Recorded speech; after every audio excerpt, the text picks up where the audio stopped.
नमस्कार, मैं हूं आपके साथ स्नेही श्रेयस। आयोन भारत देख रहे हैं आप। उत्तर प्रदेश से शुरू हुआ चुनावी सुधार का बड़ा अभियान अब पूरे देश में तेजी से फैल रहा है। चुनाव आयोग ने साफ कर दिया है कि अब कोई भी राजनीतिक दल सिर्फ नाम के जरिए रजिस्टर नहीं हो सकता। आयोग ने कड़ा संदेश देते हुए 17 फर्जी और इनएक्टिव पॉलिटिकल पार्टी को बिहार में चुनाव लड़ने से सीधा रोक दिया। ये दल पिछले 6 सालों से कोई भी विधानसभा चुनाव या लोकसभा चुनाव नहीं लड़े थे और ना ही इनका कोई स्थायी कार्यकाल था, ना कार्यालय था। अब ऐसे दलों पर सीधा ताला लग रहा है। उत्तर प्रदेश में पहले ही 86 गैर मान्यता प्राप्त राजनीतिक दलों को नोटिस भेजा जा चुका है। इन दलों को चेतावनी दी गई है कि अगर वो अपनी स्थिति स्पष्ट नहीं करते तो उन्हें भी सूची से बाहर कर दिया जाएगा।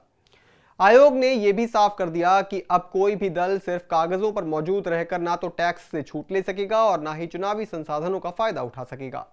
बिहार में चुनाव आयोग ने अब तक की सबसे बड़ी कार्रवाई करते हुए 17 राजनीतिक दलों को सीधे तौर पर लड़ने से रोक दिया, यानी वो अब चुनाव नहीं लड़ पाएंगे।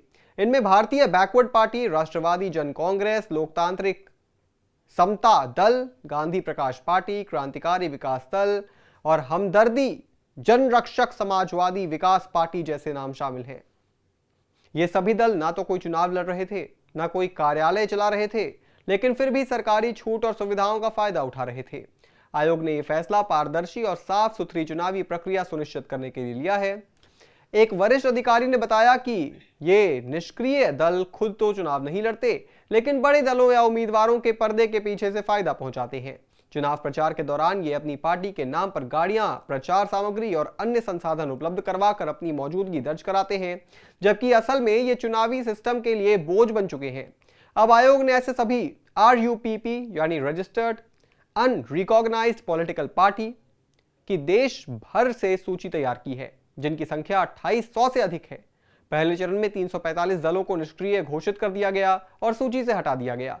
यह अभियान अब धीरे धीरे हर राज्य में चलेगा और साफ हो जाएगा कि असली राजनीतिक दल कौन है और कौन सिर्फ नाम के लिए पंजीकृत है।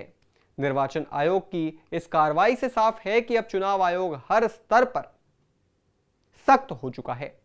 अब ना तो कोई झूठी पार्टी बच पाएगी, ना ही कोई सिस्टम से खेल चल पाएगा। लंबे समय से निष्क्रिय रहने के बावजूद ये दल टैक्स छूट जैसे सुविधाएं लेकर देश के संसाधनों का दुरुपयोग कर रहे थे।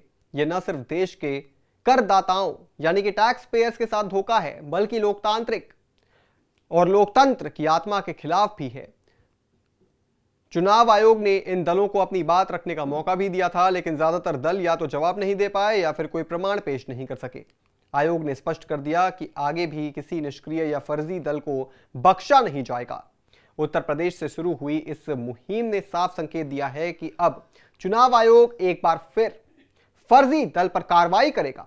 अब ना तो कोई बहाना चलेगा, ना कोई राजनीति, सिर्फ दल पंजीकृत रह पाएंगे जो वास्तव में लोकतांत्रिक प्रक्रिया में भाग ले रहे हैं। बाकी सभी को सिस्टम से बाहर किया जाएगा।